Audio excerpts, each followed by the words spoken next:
Vedur puhiseb. Echelon koosneb peamiselt lahtistest kivisöövagunitest. Paaris-kolmes loomavagunis ammuvad lehmad.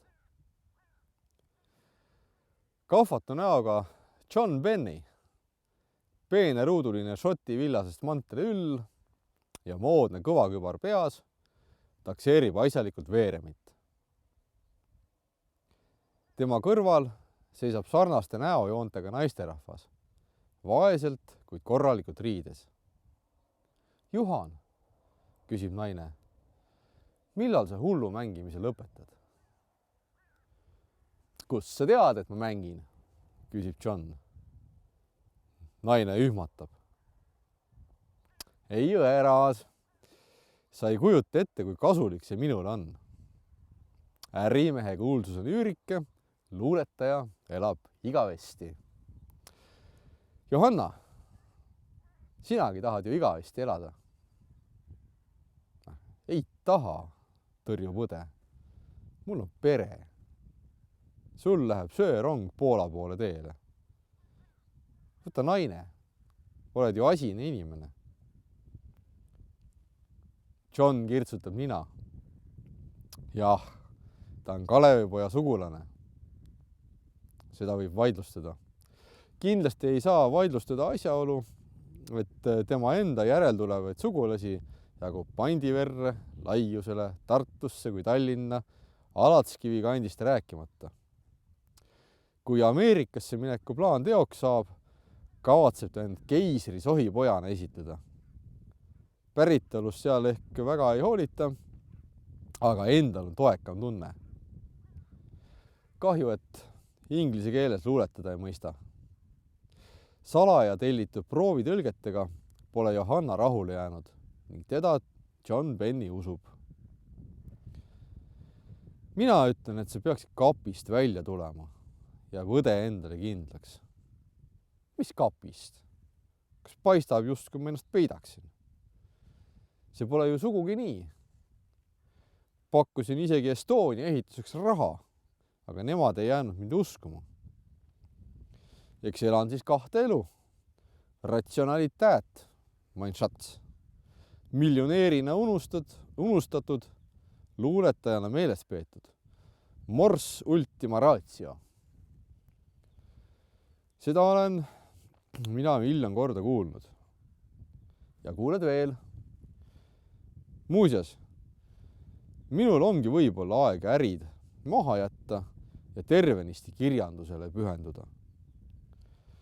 Kõht ütleb, et suur sõda on varsti kohal.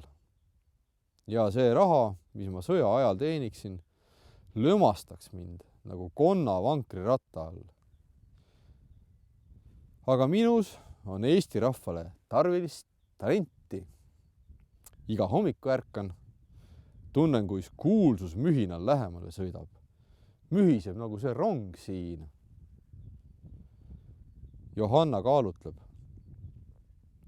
On midagi, mida ta kaksikvennale ammu tahtnud välja pakkuda. Kord kartnud, et kõlab ülearu nõudvalt, kord jälle, et jätab naljamulje. Ja siis jääbki Johannes seda naljaks pöörama. Nähtavasti on aeg. Millal veel, kui mitte nüüd?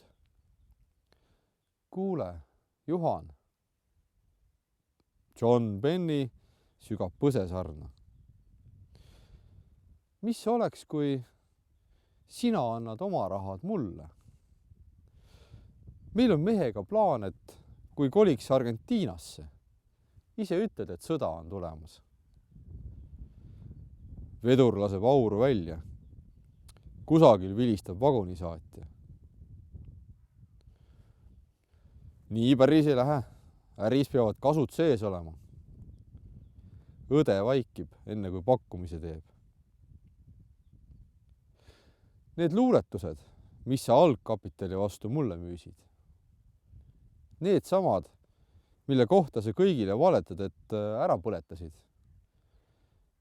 Ma pole neid ju avaldanud. John Benny ei mõtle pikalt.